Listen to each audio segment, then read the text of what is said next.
Caminho, Verdade e Vida, de Francisco Cândido Xavier, pelo Espírito Emmanuel, editora FEB. Firmeza da fé. Os que estão sob a pedra, estes são os que, ouvindo a palavra, a recebem com alegria, mas, como não tem raiz, apenas creem por algum tempo, e na época de tentação, se desviam. Jesus, Evangelho de Lucas, capítulo 8, versículo 13. E nós estamos sob a pedra, sobre a areia, o espinheiro ou em terra fértil. Como nós estamos alimentando nossos sentimentos, como nós estamos criando as condições dos nossos sentimentos. Refletir sobre nós mesmos é a grande chave para o nosso processo de evolução, para o nosso processo de crescimento espiritual. Estudando o livro Céu e Inferno, nós vamos vendo as condições dos espíritos no mundo espiritual de acordo com as atitudes que eles tomaram na Terra. Portanto, é de grande importância para nós tomarmos atitudes aqui saudáveis, sadias e responsáveis. A palavra pedra, entre nós, costuma simbolizar rigidez e impedimento. No entanto, convém não esquecer que Jesus, de vez em quando, a ela recorria para significar a firmeza. Pedro foi chamado pelo Mestre, certa vez, a rocha viva da fé. E como nós estamos interpretando a pedra? Então a pedra tem a pedra da firmeza, a pedra do obstáculo, a pedra do altar de momentâneo prazer, de momentâneo glamour, como está aqui, e a pedra, a rocha viva da fé, aquele que tem a firmeza em mãos. O Evangelho de Lucas fala-nos daqueles que estão sob a pedra, os quais receberão a palavra com alegria, mas que, por ausência de raiz, caem fatalmente na época das tentações. Cada etapa que nós temos a cumprir, cada momento que nós temos a realizar, determina as condições que nós temos para seguirmos e prosseguirmos ao longo da nossa caminhada para as realizações espirituais que precisamos. Trabalhar, pois, os nossos sentimentos, trabalhar, pois, a forma de encararmos a vida, trabalhar, pois, a forma de realizarmos para um amanhã de luz e de fraternidade. Para isso, precisamos ter raiz profunda no Evangelho, fortalecendo nossos sentimentos com a água pura do amor, porque somente assim conseguiremos vencer as nossas tentações e nos fortalecer para os embates da vida, para conseguirmos conquistar as grandes vitórias sobre nós mesmos. Não são poucos os que estranham essa promessa de tentações, que, aliás, devem ser consideradas como experiências imprescindíveis. Todos nós passaremos por tentações. Todos nós vivenciaremos tentações, das mais variadas. Tentação de apoderar-se do dinheiro alheio ou de outras coisas.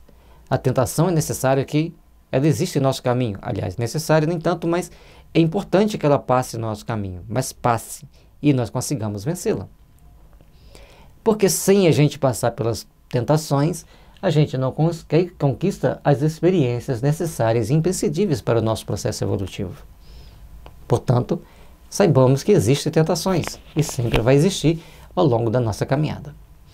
Na organização doméstica, os pais cuidarão excessivamente dos filhos, em pequeninos, mas a demasia de ternura é imprópria no tempo em que necessitam demonstrar o esforço de si mesmo. Como nós estamos cuidando dos nossos filhos, nossos sobrinhos, dos filhos dos nossos amigos, nós temos responsabilidade. Uma frase mal falada para uma criança, para um jovem, traz grandes transtornos. Eu lembro quando eu tinha 9 anos, era um grande contador de histórias, né? Criança não conta mentira, criança conta histórias. Eu contando várias histórias, aí meu avô estavam comentando sobre essas histórias que eu tinha contado para meu pai, para minha mãe, e falando que eu era mentiroso. Aí meu avô falou assim: criança não fala mentira, criança conta história. Nós precisamos saber quando ele está contando uma história ou quando ele está contando um caso.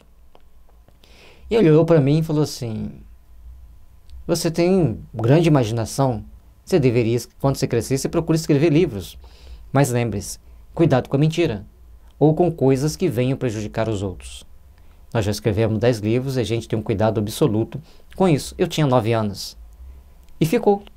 A forma que ele falou, o carinho, a energia, o magnetismo, a firmeza. Então, isso imprimiu em minha mente essas palavras que ficam gravadas para sempre. Portanto, é muito importante como nós cuidamos das crianças, como que nós interagimos com as crianças, para que elas possam ter responsabilidade naquilo que fazem, para que elas possam caminhar com segurança e forjar o seu caráter ao longo da sua caminhada. Então, nós devemos estar sempre procurando compreender os mecanismos das leis para nos moldarmos para uma caminhada de luz ao longo da nossa existência. E um detalhe interessante que eu fiquei observando, o casal de periquitos chocou, nasceu 5 filhotes, mas lógico, nascia um por dia. O quinto, como eram 6 ovos, um não vingou, o quinto nasceu 6 dias depois do primeiro. E 6 dias para um filhote de ave é uma diferença enorme. Então, aquele mais novo era menorzinho. E o cuidado dela ao dar comida para os filhotes, de dar a um, a outro, a outro, a outro, até chegar no pequenininho.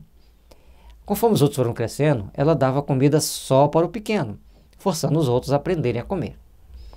E à medida que os outros iam aprendendo a comer, quando eles ficavam pedindo comida demais, ela batia. Dava umas bicadinhas inicialmente carinhosas, mas depois batendo com mais força à medida que eles iam resistindo e forçando ela a pedir, ela querendo ganhar comida. Ela não dava e dava umas bicadas cada vez mais fortes para que eles aprendessem a comer. E eu fiquei observando a natureza. Como que os animais tomam ações e atitudes para se educarem para a vida.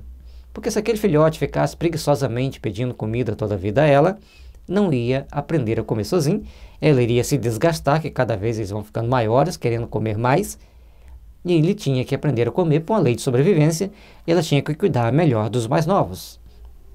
E assim foi criando todos eles, até chegar a vez do pequenininho ter que aprender a comer. Ela não aceita que ele chegue perto dela mais, porque ele tem que comer sozinho e tem que sobreviver sozinho. Então, é interessante, lógico que nós somos seres humanos, nós temos outros níveis de sentimentos, outro nível de ideal, mas nós temos que observar como dosar aquilo que nós fazemos pelos nossos filhos. Como a mãe nos lembra, e esse exemplo que a gente deu, nós temos que saber dosar, saber conversar, saber orientar, saber dar o norte para que eles possam prosseguir, com segurança, com firmeza e com fé. O chefe de serviço ensinará os auxiliares novos com paciência e depois exigirá, com justiça, expressões de trabalho próprio. Inicialmente vai se explicando como se faz o trabalho, como se faz aquele serviço, e depois a pessoa tem que aprender. Depois a pessoa tem que se virar. E assim vai a nossa vida, até que um dia a gente tenha condições de fazermos realmente o melhor. Reconhecemos assim, pelo apontamento de Lucas, que nas experiências religiosas não é aconselhável repousar alguém sobre a firmeza espiritual dos outros. Como nós devemos agir, de que forma nós devemos nos portar ao longo da nossa caminhada. Então, temos que ter a responsabilidade de conquistarmos a nossa experiência. Logicamente que no início nós trocamos muitas experiências com os mais velhos, mas não podemos nos escorar na experiência dele, ficar dependente do ombro daquela pessoa para nos suportar nos momentos difíceis. Temos que começar a criar discernimento e aprendermos a caminhar com segurança. Enquanto o imprevidente descansa em bases estranhas, provavelmente estará tranquilo, mas se não possui raízes de segurança em si mesmo, desviar-se-á nas épocas difíceis, com a finalidade de procurar alicerces alheios. Esses alicerces alheios é uma coisa complicada, porque o Emmanuel, de vez em quando, ele lembra-nos desses alicerces. E aí, nós temos que procurar saber construir a nossa existência nos nossos próprios alicerces, nos alicerces dos nossos sentimentos, bem cuidados, bem tratados, para prosseguirmos a nossa jornada evolutiva rumo ao Pai. Tudo convida o homem ao trabalho de seu aperfeiçoamento e iluminação. Então, todas as nossas ações, todas as nossas atividades exigem que a gente se aperfeiçoe. No nosso trabalho, dentro da nossa empresa, a gente tem que estar sempre aperfeiçoando, porque Você vai trabalhar em torno de 35 anos, agora 40, 45 anos. A tecnologia muda, você tem que mudar com ela, você tem que acompanhar os avanços tecnológicos, para que você seja, então, respeitado dentro da empresa e valorizado. Da mesma forma, no trabalho de iluminação espiritual, todo engrandecimento tecnológico é importante, mas o engrandecimento ético e moral é extremamente necessário e nesse estado de transição planetária torna-se urgente a nossa mudança moral, a nossa mudança ética para os padrões crísticos, para sermos então melhores hoje do que fomos ontem e amanhã melhor do que hoje e melhorarmos sempre tal qual é a lei. Respeitemos a firmeza da fé, onde ela existir, mas não olvidemos a edificação da nossa para a vitória estável. Precisamos construir a fé, precisamos resistir às nossas tentações inferiores, precisamos procurar construir o nosso mundo íntimo para estabelecermos, com fé e determinação, um amanhã de luz e de fraternidade, porque os nossos amanhãs dependem das nossas atitudes de hoje. E os que estão sob a pedra, estes são os que, ouvindo a palavra, a recebem com alegria, mas, como não têm raiz, apenas creem por algum tempo, e na época da tentação se desviam. Estamos sob a pedra, querendo as pompas do mundo, para demonstrarmos que temos fé apenas nesses momentos dóceis, agradáveis, ou nós estamos criando raízes profundas no Evangelho para suportarmos as tentações e as nossas dificuldades no dia a dia. Caminho, Verdade e Vida, de Francisco Cândido Xavier, pelo Espírito Emmanuel, editora FEB. No site da FEB Editora você encontra este e muitos outros livros que irão iluminar seus caminhos. Paz e luz, que as bênçãos do amor se façam sempre presentes em nossas vidas.